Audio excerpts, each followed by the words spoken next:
ഇനി 15 മിനിറ്റുള്ള ബസ് വരാം. എനിക്ക് ഒരൊറ്റ ആഗ്രഹം കഴി ഇന്നും എൻ്റെ ലൈഫിൽ വീണ്ടും കാണാണ്ടിരിക്കട്ടെ. എനിക്കും അത് തന്നെ. പിന്നെ ഫോൺ തന്നു എന്തിനാ? താ. ഒരു മാറ്റമില്ലല്ലോ, മുന്നത്തെ അതേ പാസ്വേഡ്, ഒരു മാറ്റമില്ല. എനിക്കേ മാറ്റമില്ല, പിന്നല്ലേ എൻ്റെ ഫോണിന്.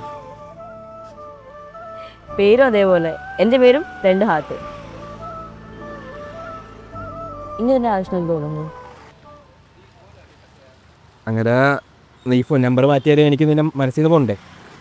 അതുണ്ടാവില്ല, എന്നാലും വാട്സപ്പിൽ ഞാൻ DP ചേഞ്ച് ചെയ്തൊന്നും ചെക്ക് ചെയ്യേണ്ട ആവശ്യമില്ലല്ലോ. അതിന് എനിക്ക് നിന്റെ നമ്പർ കാണാതെ അറിയാമല്ലോ. ഞാൻ പറഞ്ഞ അത് ചെയ്യില്ല എന്ന് നിന്നേക്കാൾ വന്നിട്ട് എനിക്കറിയാം. പിന്നെ എന്താണ് ഫ്യൂച്ചർ പ്ലാൻ? എന്ത് ഫ്യൂച്ചർ പ്ലാൻ? ഒരു കല്യാണം കഴിക്കണം, 1-2 കുട്ടികൾ, അങ്ങനെ പോകണം. നല്ലൊരു പ്ലാനാണ്. പിന്നെ നിന്റെ കല്യാണത്തിന് എന്നെ വിളിക്കും. എന്തായാലും നീ ചെയ്ത് എൻ്റെ തര പോലൊന്നും ഞാൻ ചെയ്യില്ല. നീയും നിന്റെ ഹസ്ബൻഡും വയറ്റിൽ കിടക്കുന്ന കുഞ്ഞും എല്ലാവരുമായിട്ടുവാ. ഞാൻ എന്തായാലും വരും. നീ വിളിച്ചില്ലെങ്കിൽ ഞാൻ മരിഞ്ഞു കയറി വരും. എന്നിട്ട് വേണം നിന്റെ ഫ്യൂച്ചർ വൈഫിനെന്ന് കാണാൻ. എന്നിട്ട് ഞാൻ ആൾക്ക് മാർക്ക് ഇടും. ആഹാ, അങ്ങനെയാണെങ്കിൽ നിന്റെ ചെക്കന് ഞാൻ മാർക്ക് ഇട്ടെ. അയ്യടാ, അവൻ 10 കാലത്ത് എനിക്കറിയാം. ഇനിയും തള്ളിയത് നിന്റെ ബസ് പോവും.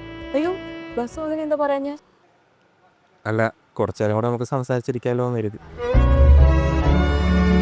അപ്പോൾ ഇതാണല്ലോ നമ്മുടെ ലാസ്റ്റ് മീറ്റ്. Last meet.